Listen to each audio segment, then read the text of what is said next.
when it came to, crossing the T's and dotting the I's, I mean to say doing what is in the book, that's where the dance began. My name is Daryl Mwesigwa. I am a creative director, fitness coach, and a marketer. So I jumped on board, I think in the middle of January, tried fixing a few things there, tried to work with it, but then still I was bitten because the discipline was not yet there.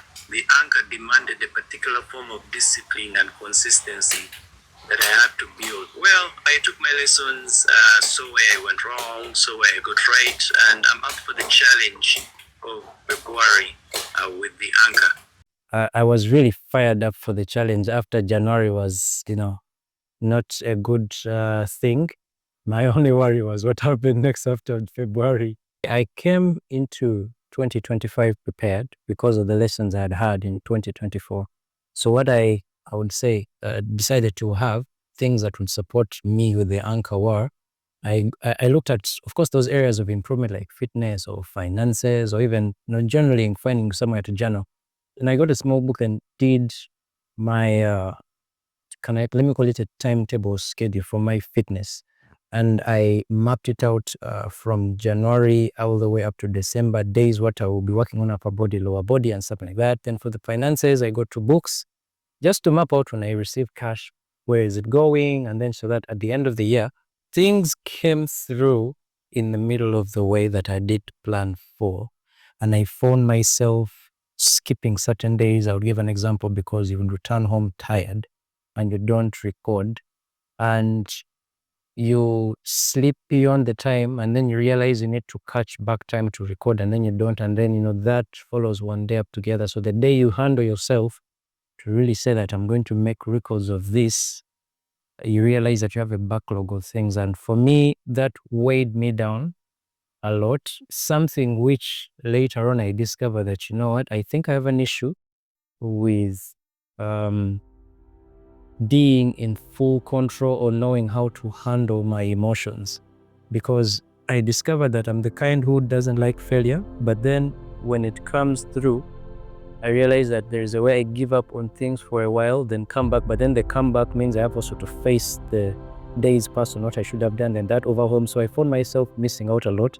I got to realize that if there is an area I need to work on to help me support my growth and development is in the areas of, I would say, emotional stability, I'll use that word, and mental stability, because there are things you never plan for when the year is beginning.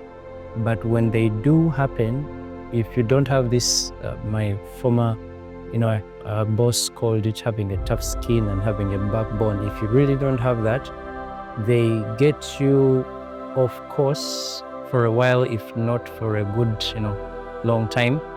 And it's something I got to appreciate and realize that this is something I've not been practicing in many years. So I got to realize that, and when I look back at the days of the anchors, or even the months, there were months that were half filled, not filled, 1 page, 2 page, and coming through. So I see, and when I really track to see what really the cause was these things happening, and all of a sudden I throw myself off the boat. And if I am to give an accountability that at the end of the year, did you achieve your goals? Did you do this? I would say no. But if I'm to also ask again what caused that, there is nothing else to blame but to say that I lacked a stability that I needed mentally and emotionally, especially in the things I'd realized and noticed that mattered, or that I would say I'd attached myself to in a very, very, very, very, very long time in my life. So these are self-personal boundaries that I've gotten to realize that I have to maintain respect so that I'm able to move with focus. In case anything else happens, of course, there is getting down, but then getting up, and then you keep, on course.